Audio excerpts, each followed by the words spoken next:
Assalamualaikum warahmatullahi wabarakatuh. Selamat siang para pemirsa semuanya. Berjumpa lagi dengan kami Sam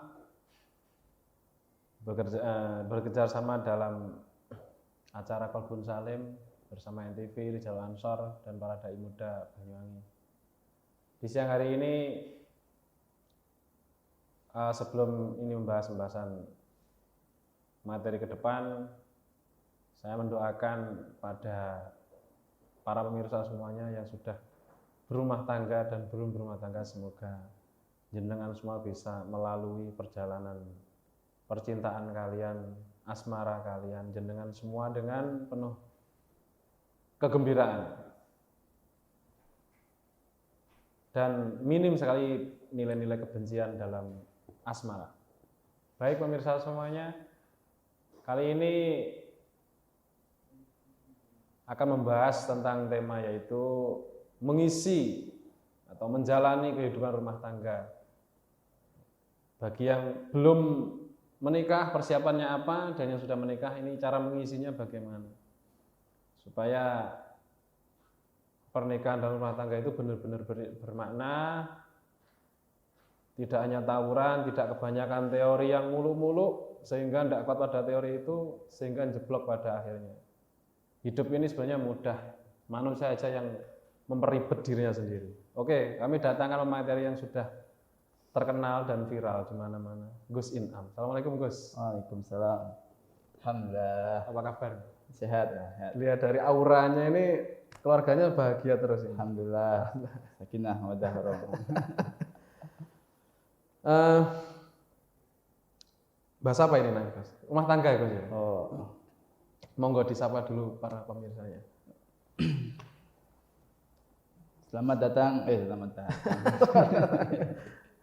Selamat sore pemirsa NTV yang dirahmati Allah. Alhamdulillah kita bertemu lagi di Qalbun Salim NTV. Kali ini kita akan bahas judulnya mengisi rumah tangga dengan harmonis. Jadi sebelum memasuki prosesi pernikahan tentunya adalah kesiapan mental dari kedua mempelai. Jadi ketika pesannya Nabi, hai pemuda, jika kamu sudah kategorinya mampu, maka segeralah menikah. Nah, kategori mampu ini mungkin tidak hanya sekedar umur katakanlah 17-19 sudah masuk kategori mampu, namun kesiapan mental itu ternyata harus dilatih kedewasaannya itu. Maka sebelum menjalani proses pernikahan tentu yang harus dipersiapkan adalah kesiapan mentalnya dulu. Mental itu harus mikir kah atau harus banyak ilmunya kah atau banyak angan-angan kah atau gimana itu? Jadi ada seorang ngaduin anaknya yang sangat nakal kepada Umar bin Khattab. Anakku ini nakal banget. Sebelum ditanya balik, sang anak menginterupsi. Tanya ke Umar bin Khattab, ya Khalifah, apakah ada hak seorang anak? Ya ada. Satu, memilihkan ibu yang terbaik. Dua, memberi nama yang terbaik dan mendidik terbaik. Nah, si anak yang kategorinya nakal tuh protes. Ayahku tidak memiliki itu semua, tidak melengkapi itu semua. Ibuku dipilih dari orang yang majusi. Namaku diberikan nama asal-asalan dan tidak pernah ngajari satu huruf satupun. Maka jangan salahkan anak ini nakal kalau orang tuanya seperti itu. Oh, berarti orang tua harus beri contoh ya? Iya, jadi persiapan mental dan memilih, nanti kita akan membahas kriteria memilih calon yang baik. Oh gitu. Karena telur itu jangan ditaruh di sembarang tempat. Jangan ditaruh di wadah yang jelek, dan baik tidaknya anak tergantung dari bibitnya itu. Bibit unggul akan tetap unggul meskipun di lain tempat, itu benar nggak? Nah, makanya kan pesannya Nabi, tungkalhul mar'ah di arba'in, dinikahi perempuan. Ini konsep kesamaan gender ini bisa disamakan, dinikahi laki-laki juga 4 perkara. Li maliha, li jamaliha, li sabiha, dan terakhir li diniha. Jadi pertama kali yang dilihat biasanya memang cinta itu memandang fisik. Betul, jelas Gus. Di Jamal. Karena apa? Karena kita emang pertama ya emang Dari mata turun ke kita hati. ini malamnya dari fisiknya dulu barangkali, mungkin Iya. setelah memandang ada rasa-rasa benih-benih cinta. Iya. Makanya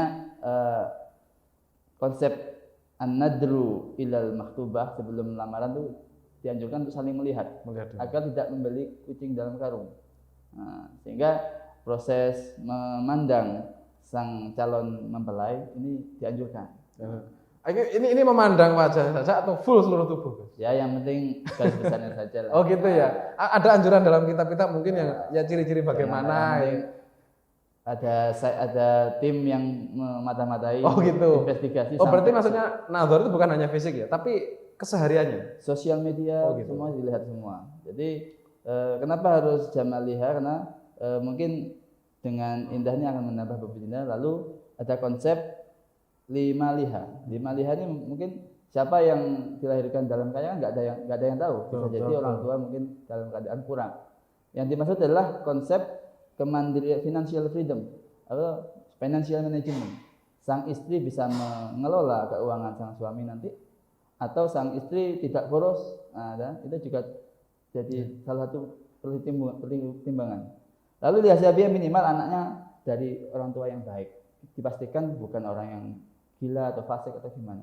Ketika dari calon mertuanya itu sudah benar, insya Allah maka anaknya sudah sedikit baik. Nah, kalau orang tua sendiri sudah kurang genah katakan, Ya. ini bisa nggak memutus rantai warisan watak dari orang tua, bisa nggak? Ya tergantung yang laki bisa tidak Merubah diri si calon nanti si istrinya itu. Nanti jangan salahkan tiba-tiba kejadian ada sesuatu yang tidak di kemudian hari. Tapi Allah alam. Tapi semua bisa tidak ada yang tidak bisa, semua bisa dirubah. Kalau untuk laki-laki sendiri, Gus, misalkan dia dari keluarga yang kejeblong dalam hal kurang benar, si laki-laki ini berjumpa ada seorang wanita yang cantik, yang baik. Kebanyakan kan laki minder.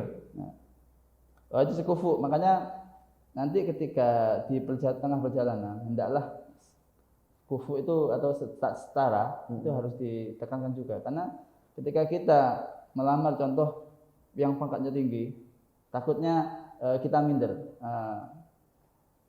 sehingga jalannya akan sempoyongan. Nah, memang ya kalau diusahain ya bisa, tapi agak ngoyo. Nah, makanya tadi kesiapan tadi ketika kita mau target yang besar, umpannya harus besar. Nah, ketika kita mau target yang besar, kita harus mengimbangi minimal agak setara, sehingga ketika berjalan akan enak. Berarti sebelum menikah itu pemuda-pemuda itu penting untuk mendiskusikan permasalahannya, sowan ke orang yang lebih pengalaman atau lebih pintar gitu ya. Makanya restu itu kan tidak hanya cinta itu tidak hanya antara kedua belah pihak yang menikah saja, menyatukan kedua keluarga besar. Betul. Makanya dalam ikhtiar zaujah atau memilih pasangan, kita ini benar-benar tadi sesuai kriteria tadi, dan juga tidak apa-apa perempuan menanyakan dulu. Sayyidah Khadijah dulu menanyakan dulu. Tapi kan Sayyidah Khadijah kan sudah tahu akhlaknya Kanjeng Iya, Nabi, sehari sudah tahu. Kanjeng Nabi pun nggak banyak ngomong. Sekarang kan laki-laki banyak ngomong di media sosial. Ya, makanya Apalagi jejak digital ini, makanya yang belum menikah kalau mau posting harus dipikirkan matang-matang, karena jejak digital tidak, kalau tersimpan bahaya. Iya. Barangkali ada postingan yang mungkin kurang baik, ini jadi catatan negatif ketika mau menentukan lanjut pernikahan. Jadi untuk masalah mental tadi ini perlu pembinaan berarti ya? Ya, Perlu pembinaan, memilih barang yang bagus, maka insya Allah pernikahannya akan menjadi bagus. banyak mikirkah atau bagaimanakah? Itu dipikir kemudian hari. Nanti dibahas mental ini setelah yang satu ini ya. Siap.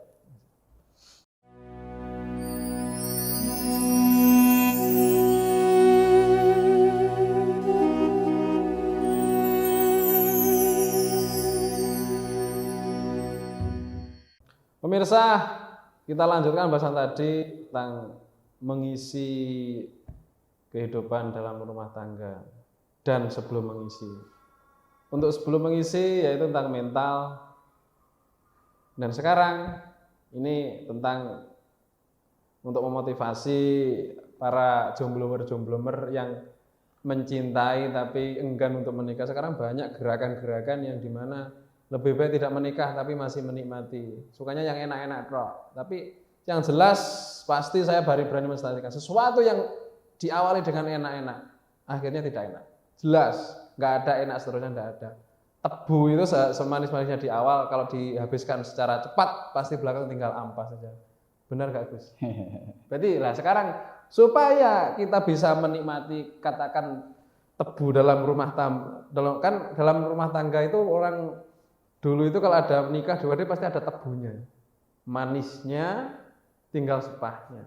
Kadang orang kalau sudah manisnya hilang sepahnya dibuang. Memang dibuang sih tapi sebenarnya. Tinggal buangnya ini tinggal bermanfaat atau dibuang begitu saja. Makanya proses mulainya jangan sampai ada masalah. Nah, sekarang kalau udah ada masalah, menyikapi problem. Nah, jadi mulainya jangan ada masalah dulu. Makanya dimulai dengan jalur yang baik, ta'aruf, nador, sampai lamaran, khitbah, sampai menikah dan direstui oleh semua, maka dari awal yang baik akan diiring dengan pernikahan yang baik. Gus. Nah, makanya kalau ngomongin masalah nanti pasti ada lagi. Iya, itu sudah bahasanya orang-orang itu. Wis rumah tangga iki wis mesti ada masalah. Sekarang gini, Gus. Tinggal mengelolanya secara unik, secara bercanda atau secara serius.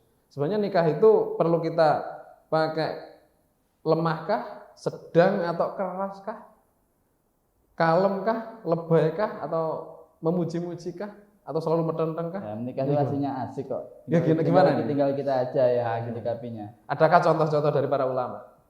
Jadi ketika sang istri ini setiap harinya sudah dibiasakan ada tersedia susu di samping meja kasurnya.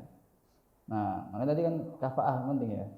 Lalu sang suami nekat menikah itu, maka setelah akad ya dia harus siap menyiapkan susu untuk sang istrinya.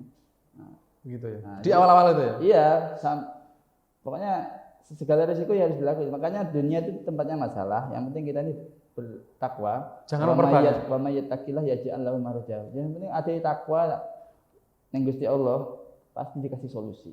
Oh gitu. Jadi gini Gus, saya punya suatu prinsip gini. Sesuatu yang memang berlebihan itu enggak buruk sekali. Masalah itu memang ada, tapi kalau berlebihan ya enggak baik. Nah, ini benar enggak Gus? Makanya konsep mengatur nikah itu konsep mengatur syukur dan sabar. Nah, ketika ada kekurangan disabari, ada kelebihan disyukuri. Dan apapun yang ada di ranah keluarga, hunna libasul lakum libasul lahunna. Nah, kita ini antar pasangan itu adalah saling menutupi.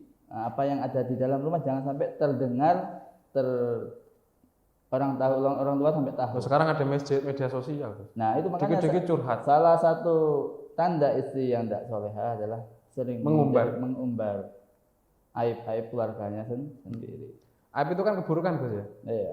Berarti dia suka setiap manusia itu kan punya bau mulut.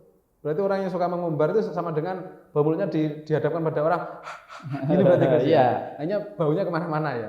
Makanya kan dulu ada laporan iblis ditanya sama jenderalnya, kamu sudah ngapain? Oh, ngajak orang membunuh, ngajak orang berzina, omer. Nah, ternyata kurang seru. Ada yang laporan saya sudah merayu antara si fulan dan fulanah agar mereka pisahan. Nah, ternyata pasukan yang spesialis seperti itu juga ada. Makanya kita harus kuat-kuatan untuk menahan godaan bisikan rayuan iblis dari rumput tetangga lebih hijau. Nah, ini ada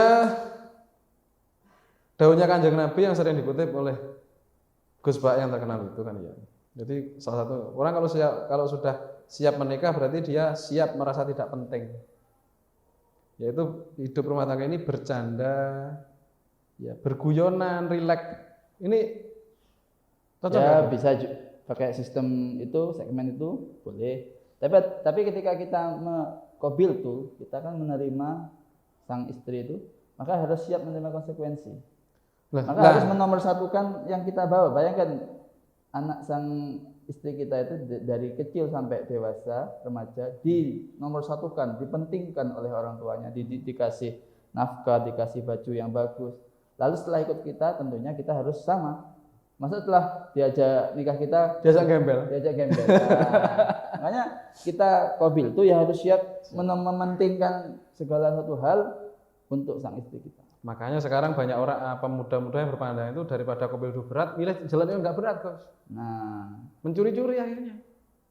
Pilih yang enak-enak saja misalkan. Itu gimana itu? Supaya itu biar enggak takut dengan suatu problematika itu. Sesuatu yang asiknya itu abadi itu tidak sembunyi-sembunyi, ketahuan orang nggak masalah. Nah, kita kalau nyari yang haram-haram tuh sembunyi-sembunyi, malah nyari-nyari jalan-jalan tikus, malah susah. Mending yang terang-terangan Terang-terangan saja. Ada cara yang enak kok malah milih cara yang nggak enak. Oleh sebab itu ya qabil itu ya. Kalau trik Gus cara bercanda dengan istri itu gimana? Ya banyak. Biar gak depan teman-teman itu loh. Ya, yang penting nanti di segmen 3 lah itu. Oh itu di segmen 3. Jadi sekarang untuk menyikapi solusi. Ya, tungkahul mar'atu li arba. Apa tadi? Lima liha. Ya, terus li jamaliha. Li nasabiha, li diniha. Kok din ditaruh belakang belakang kenapa, Gus? Jadi ketika kita hanya fokus ke fisik kadang bisa menua. Kita fokus pada harta juga gak kelihatan di atas, kita di bawah. Nah, nasab kalau katanya Mbah Yai apa itu? Orang tuanya makan, apakah anaknya juga kenyang? Belum tentu. Nah, makanya belum tentu anaknya orang hebat jadi hebat. Makanya ini hanya salah satu penunjang saja. Nah, maka pilih yang terakhir yaitu pilih yang agamanya bagus. Bukan karena cintanya yang begitu-begitu. Makanya dengan di Quran kan itu budak yang beriman itu lebih baik dari orang merdeka yang musyrik atau orang yang munafik. Orang musyrik atau yang munafik? Ya, jadi ketika meskipun orang-orangnya tuh fisiknya bagus, kaya raya, tapi tidak punya iman, ya mending budak yang beriman tadi. Berarti gini aja, nggak usah terlalu banyak teori dalam rumah tangga atau yang masih jomblo-jomblo seperti para tim kru ini kan masih banyak yang jomblo ini. Kok daripada berteori banyak, kalau sudah mau memenuhi kriteria minimal dia mau sujud kepada Tuhannya sudah selesai itu. Ya. Itu udah tapi selesai. Kalau bisa komplit semuanya, wah alhamdulillah. Tapi ya, rata-rata orang kalau nggak mau sujud kan sombong. Orang itu kalau sudah nggak mau sujud pada Tuhannya dia pasti tidak bisa menghargai manusia lain. Suami kalau nggak mau sujud pada Allah jelas dia nggak mau menghargai istrinya. Sama sebaliknya sang istri kalau nggak mau sujud nanti di segmen 4 itu. Oh itu jauh lagi itu ya. Terus 5 liha, kenapa harus 5 liha di depan? Melihat kekayaannya yang cewek dulu. Ya, berarti kan ketika ditakdirkan jadi keluarga yang berada itu bisa mensupport kegiatan kita atau ada privilege lah. Namun ketika kita ditakdirkan di keluarga yang biasa saja, 5 liha konsepnya adalah manajemen keuangan di keluarga. Sang istri harus bisa bukan berarti ada dicukup-cukupkan manajemen keuangan itu kalau ada barangnya ya, tapi kalau yang sang istri, sang suami itu memberikan nafkah yang secukupnya, bisa dicukup-cukupkan dengan ikhlas, dengan sabar, maka akan berkembang. Nah, itu adalah salah satu 5 liha. Tapi lelaki yang banyak duitnya ini cenderung agak ndablek, karena ada modal untuk ndablek itu. Kalau cara sekarang itu bahasa akhirnya dana kenakalan. Itu karena viral bahasa itu kan. Berarti lelaki lebih baik gak usah megang uang gitu. Ya nanti yang ngatur setelah punya nikah itu jadi rem. Nah, oh gitu ya. Tapi setelah rem banyak, meskipun nikah banyak yang nyembunyi-nyembunyikan, gue main belakang gitu. Rem cakram. Oke, kita bahas selanjutnya setelah yang satu ini.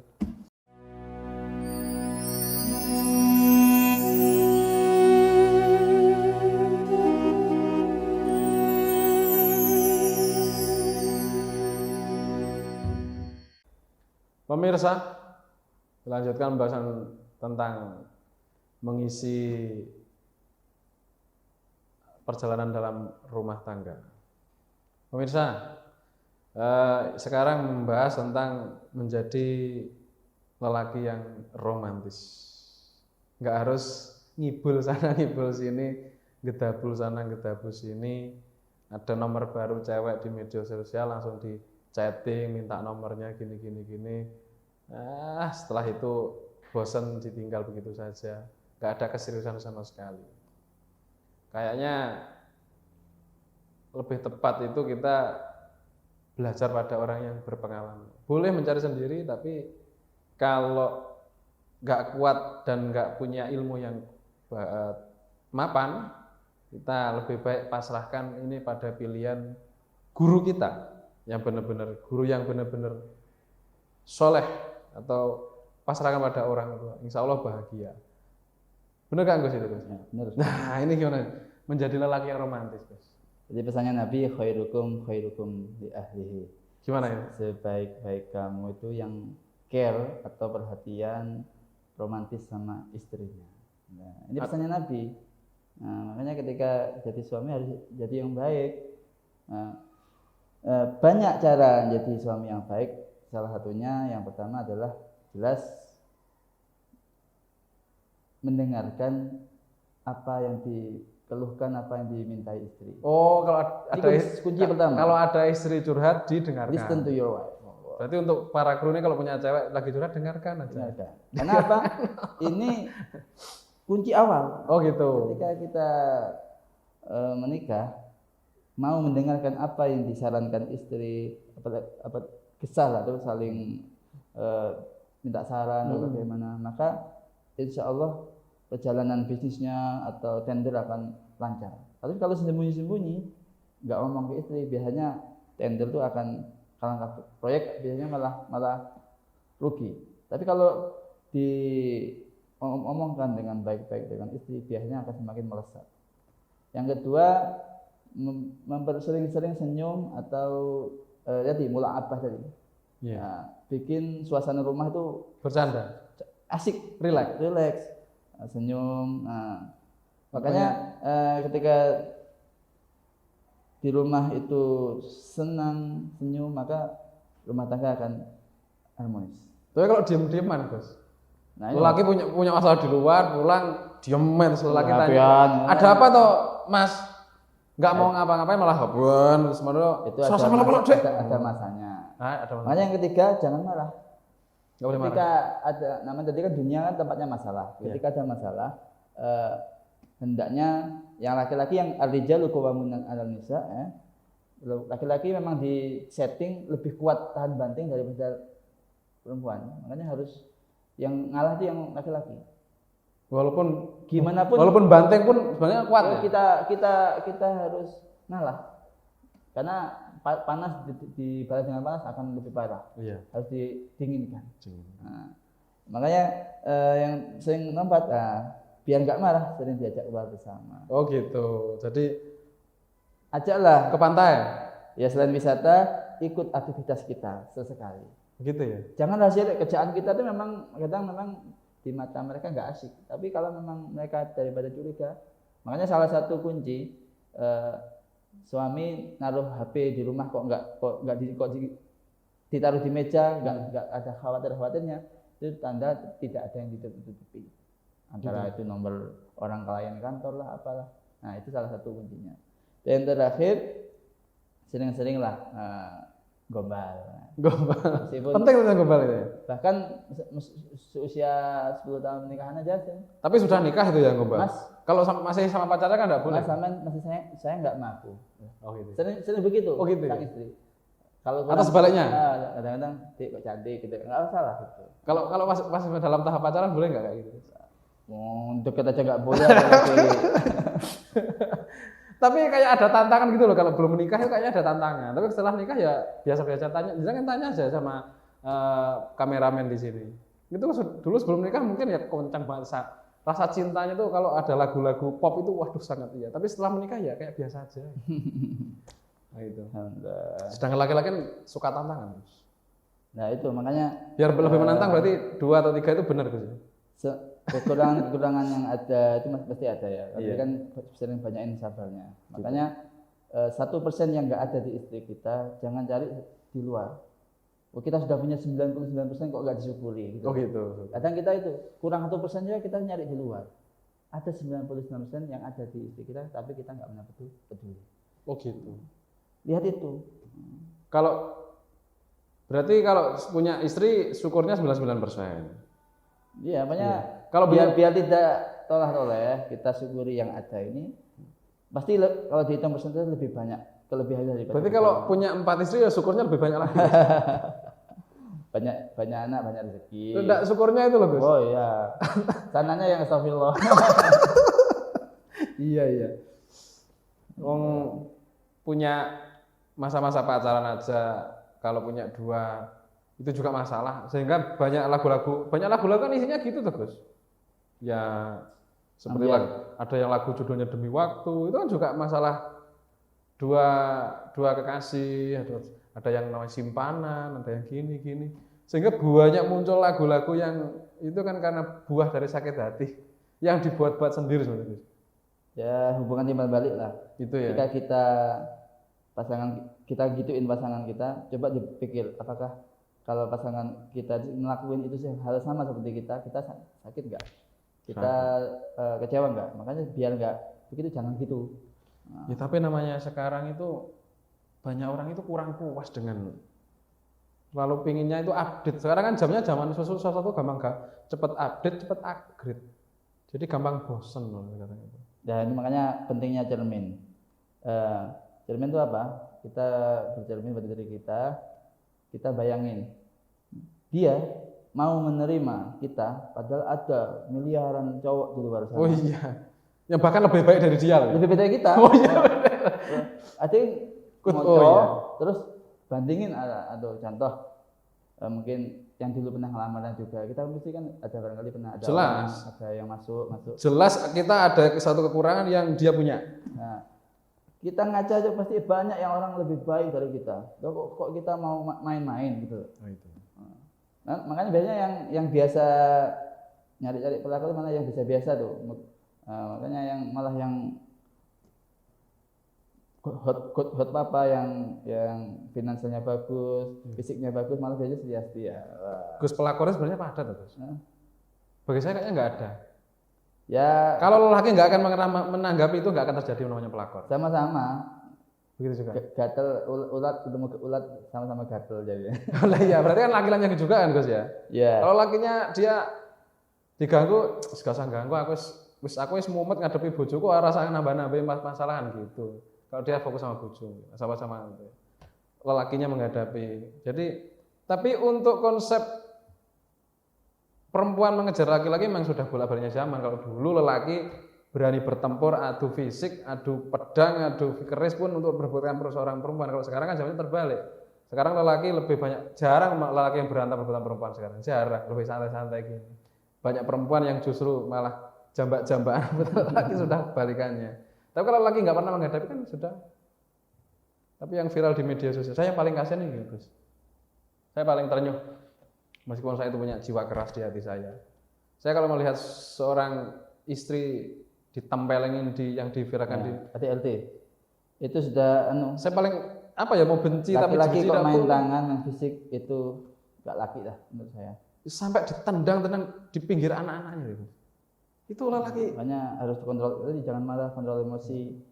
Itu laki ke mental berarti? Iya. Kesiapan mental. Jadi kesiapan mentalnya nanti nggak siap.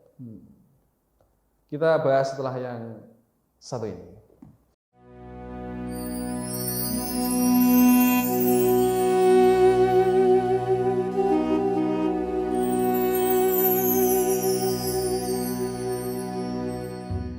Pemirsa, kita lanjutkan pembahasan tentang mengelola kehidupan berumah tangga. Gus, yang sekarang itu haruskah suami nurut kepada istri atau istri nurut kepada suami? Monggo dijawab. Nabi berurusan idza shollat mar'ah khamsaha, ketika sudah sholat 5 waktu sang istrinya itu, wasomat sahroha, dan puasa sampai sebulan penuh di bulan Ramadan, wa hafidat farja, dan bisa menjaga kemaluannya, menjaga dirinya, wa atoat zaujaha, nah yang terakhir mau taat sama suaminya, kilalaha udkhulul jannah min ay abwabil jannah syi'ti, masuklah ke pintu surga dari mana saja. Jadi ketika sudah melakukan itu semua, sholat, puasa, jaga diri, jaga rumah, jaga dengan benar, lalu taat sama suami, baru masuk surga. Jadi kalau di garis lurus, meskipun kamu sholat, poso, terus ya jaga diri kita, jaga diri, tapi nggak taat sama suami, nggak situ tuh. Nah, makanya proses taat ini harus sering diajarkan kepada anak-anak zaman sekarang. Sang istri harus taat pada suami. Pembahasannya biar adil, Gus. Teguran kepada suami supaya istri bisa taat itu gimana syarat sebagai seorang lelaki? Harus ditreat. Nah, cukupi nafkahi yang baik, maka beri contoh akhlak yang baik juga. Ya, apa yang kita beri bisa dia bahagia enggak? Karena baby blues juga sering.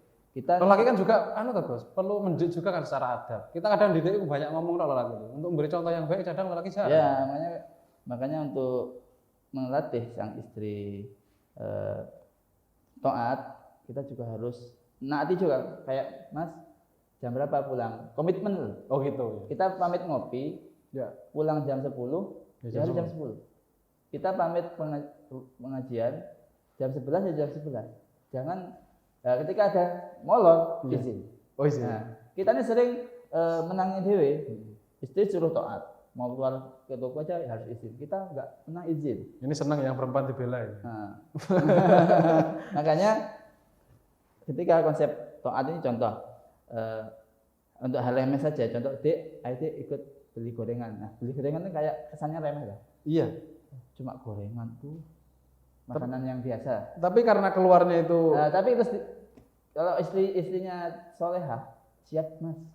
Asalkan meskipun gorengan, tapi asalkan sama kamu saya nggak apa-apa. Oh iya. Padahal itu belum titik itu. Ayo Dek golek gorengan tapi di Mekah. Wah, coba dia lebih semangat dari awal. Wah, dia nih kok nih paspor dan diurusi tiket. Oh iya ya. Makanya kita istri taat sih, husnudon. Ajakannya sang suami itu insya Allah pasti bagus. Husnudon dalam rumah tangga itu penting ya? Ya harus. Kita ini partner hidup semati. Positive thinking bahasa Inggrisnya. Iya. Yang penting selama perintahnya bukan maksiat, bukan hal keburukan, laksanakan. Jangan saling suudzon dalam rumah tangga. Damai insya Allah. Yang sering ditekankan, contoh ketika bertamu. Nah, contoh kita ajarkan sang istri tentang barokahnya nerima tamu, hormat ikram tamu. Karena yu'minu billahi wal yaumil akhir fal yukrim daifahu. Ini sering banyak istri zaman sekarang tuh males, enggan, terus Mas ajak ke kafe sana. Nah, ini kan gara-gara kemalasan sang istri nyiapin wedang lah, nyuguhin apalah. Nah, dengan kita melatih sang istri dikasih pengertian. Aslinya sama-sama pengeluaran, beli di kafe, di warung sama. Kalau di rumah juga ngeluarin gula, kopi. Tapi ketika kita ajarkan sang istri, Dek, kamu kalau buatin kopi untuk tamunya Mas, insya Allah saya lebih bangga daripada saya di luar sana, mending saya di sini. Wah. Oh gitu ya. Itu kan perlu diajarkan tipis-tipis. Dek, buatkan kopi ya. Nah. Tapi harus menyediakan uang, Bos. Sama-sama bayar lebih baik ke istri. Ya, iya. Minimal kita lihat berapa harganya, Dek. Untuk bercanda itu mungkin ya. Perlu. Ya, itu tadi capeknya apa? Kita nih nyuruh bayar laundry setrikaan segini tuh sekilo berapa? Berani. Masa ke istri suruh gini-gini gak dikasih? Belah ya. Kan gak logis itu loh ya. Ya. Karena kita nih lelaki perlu cerdas juga itu. Memang lelaki yang goblok itu ame lelaki yang goblok gampang merusak ya, Mas. Ya benar gak gitu. Jadi memperbudak istri itu gak boleh. Jadi yang penting mengajak menggiring. Sehingga kegiatan kita terasa asik di mata dia. Ya, maksudnya kan tamu kita tuh kan kalau dikira nggak asik kan kalau tinggal pembawaan kita aja. Bahwa tamu itu ngasih rahmat. Iya. Gitu. Jadi ada gak Gus gini, menegur istri kan harus taat ya. Kan ketika suatu istri itu terjadi tidak ketaatan di depan kita, di depan umum. Menegur istri di depan umum itu baik nggak Gus? Katakan juga. Jangan. Nggak boleh. Jangan. Terkadang banyak lelaki yang keceplosan Gus di depan umum.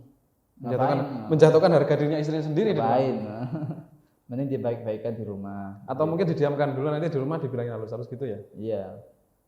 Pakai masalah juga yang ngene iki jane gak apil. Yang mungkin gitu ya, Ya, lebih masuk boleh. ya. Mungkin lebih masuk gitu ya. Hanya kan dari kalau kita bicara dari segmen 1 sampai 4, yang pertama yaitu kesiapan mental. Kita harus Berpikir yang siapkan dulu yang mau menikah. Kalau ngimpi nikah itu enak terus, nggak ada masalah, itu ngimpi, mustahil, hayal.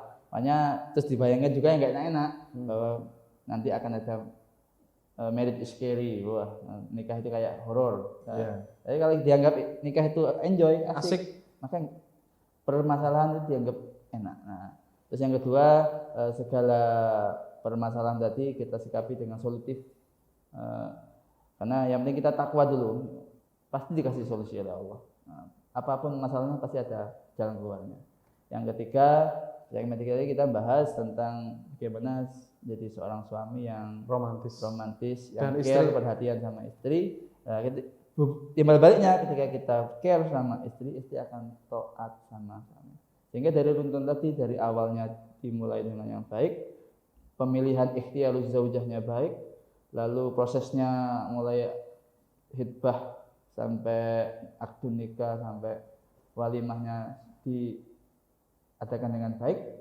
Semua keluarga mendoakan, para undang guru, undang kiai, namanya syukur ketika ada santri nikah dihadiri kiai, itu adalah satu bentuk syukur bahwa yang doakan gurunya. Nah, didoakan orang baik, orang banyak akan semakin menguatkan perjalanan mahligai cinta ini. Lalu suami masalah disikapi dengan dingin, solutif, suaminya baik, istrinya taat, sungguh keluarga yang bahagia. Sebenarnya gitu, simpel aja. Simpel. Enggak usah karena sebenarnya kebanyakan teori kan. Harus punya ini dulu, harus punya ini dulu, enggak berani nikah. Hanya tadi kan sedangkan pasal 1 apa? Istri selalu benar. Pasal 2 jika salah kembali ke pasal 1. Itu aja sudah. Oh gitu ya, tetap benar ya. Makanya ketika pasal itu diberlakukan, maka keluarga akan jalan dengan baik. Meskipun ada masalah, relax aja ya. Gak usah terlalu marah pada istri atau banyak. Kalau istri marah kan wajar tuh. Itu sudah kewajaran. Ada nggak kisah-kisah?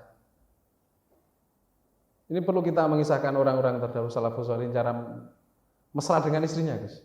Oh banyak. Contoh? Ya makan sepiring berdua lah. Itu siapa sosok itu?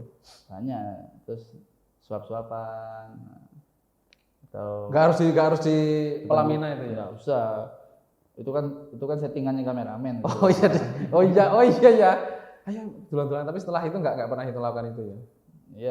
Ya nggak usah dilihat orang lah, yang penting romantis tuh bisa di dalam rumah. Kiai saya itu sampai sekarang dengan istrinya masih sepiring berdua. Alhamdulillah. Masih suap-suapan. Kita bisa ngikuti jejak lambahnya para yai-yai yang selalu romantis. Banyak romantis, mensyukuri, dua belah pihak saling mensyukuri, syukur punya suami ini, sang istri syukur dengan punya suami ini. Itu salah satu contoh. Makanya sakinah, mawaddah, rahmah, dambaan kita semua. Salah satu yang saya contoh di rumah tangga saya dengan kiai saya yang di Pondok Togong itu, kalau dengan bunyai selalu. Saya pernah mau sowan itu ya nggak saya teruskan, saya masih diam menunggu beliau bercanda, suap-suapan, terus santai gitu. Dan piringnya selalu habis. Itu kan keren banget itu ya. Alhamdulillah. Itu yang berkah hidupnya sampai sekarang, alhamdulillah. Gitu. Jadi pemirsa begitu ya. Ketika jenengan semua mau menikah, persiapkan mental dengan baik, tidak usah terlalu banyak mikir, tidak usah terlalu banyak mengikuti teori mana-mana. Teori yang paling manjur adalah teori dari orang tuamu dan gurumu. Teori dari buku, dari medsos dan sebagainya itu hanya teori cuci otakmu yang nggak mungkin bisa semuanya bermanfaat padamu. Lebih baik kau ikuti gurumu, orang tuamu karena gurumu dan orang tuamu ingin menjadi kamu orang yang baik.